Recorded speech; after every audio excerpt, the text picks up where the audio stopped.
All right, it's time for our weekly panel rants and raves. And we're going to start with Dan Kennedy. Well, I have a rave for an internet researcher named Philip Smith, who decided to start checking the load times of the top 10 news sites in the country. And he found that NPR.org and USA Today are very fast.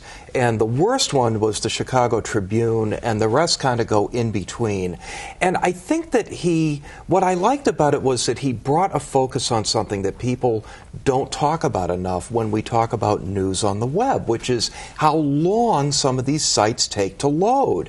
And what he found is exactly what we would suspect. He said that all of these gizmos and add-ons and things that newspapers add to their websites slow everything down. He said that with the Chicago Tribune, which was the worst, there were 300 separate elements that had to load before it would display. And I just hope that people who are doing news site development take a good look at this and figure out how to speed things up, because we don't have time. I agree with that.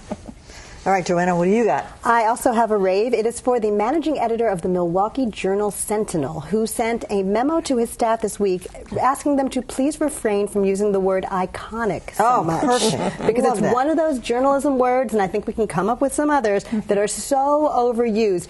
Later this week, the Milwaukee Magazine did a little survey of the Journal-Sentinel website and found 29 uses of the word iconic in the last week alone. To be fair, some of them may have referred to actual icons at the Vatican. Okay, you know what word newspapers use all the time that just has to go? What? Amid.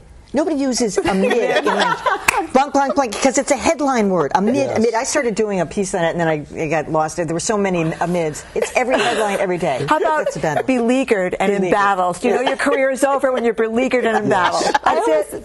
My peeve is houses that are nestled on tree-lined streets. Yeah.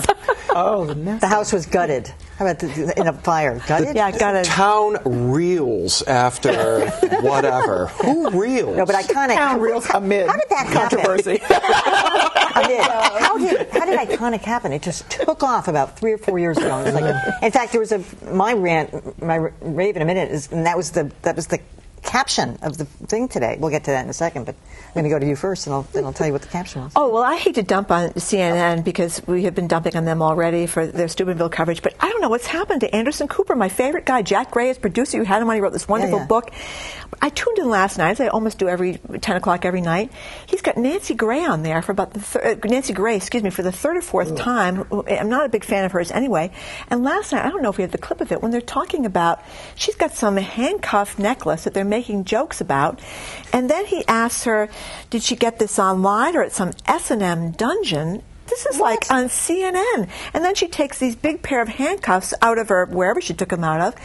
I don't know. I don't think we want to hear about handcuffs and S&M dungeons on CNN. Were they talking about Jodi Arias? No, that was the other thing, that weird sex trial that they were covering for about 2 weeks. I couldn't figure out They're still covering it. So I know they need ratings, but I like them because, to me, they're the best cable station on at night. And what has happened to my guy Anderson? I just don't know. He's looking for ratings. I guess. Well, you have Nancy Grace on right away. Exactly. The shark has jumped at the... What is that thing? They jumped the shark. Yeah. S&M Dungeons? I mean, really? Yeah, it's crazy. All right, Callie, what do you got? Well, the Radio Television News Directors Association is having a national conference on plagiarism and fabrication. Now, I'm raving about it because I think it's important that it be addressed in some very serious way. But it was brought to my attention by a producer of this show that is very sad that we've gotten to the point where you have to have a national conference because obviously there's so much of it going on. So this is an organization that represents television and broadcast radio stations across the country, and it must be at such a high level that they're really having to sit down and say, okay, now what are we not saying to our reporters that they think this is okay? This may be from the Wikipedia generation. Hey, it's online. I think it's mine too. I don't have to cite any kind of references, but I think it's a sad day, though I am happy that it is being addressed. And it's become so easy to track it down. It used to be so much harder to figure out if somebody, there just wasn't the tools to be able to do it. So the fact that anybody would even dare do it now is, remarkable. Yeah, apparently a lot of people are. Yeah, so. All right, so finally, I actually have a rave for a man named Cal Whipple, who I'd never heard of, but I saw his obituary in the paper today, died at the age of 94.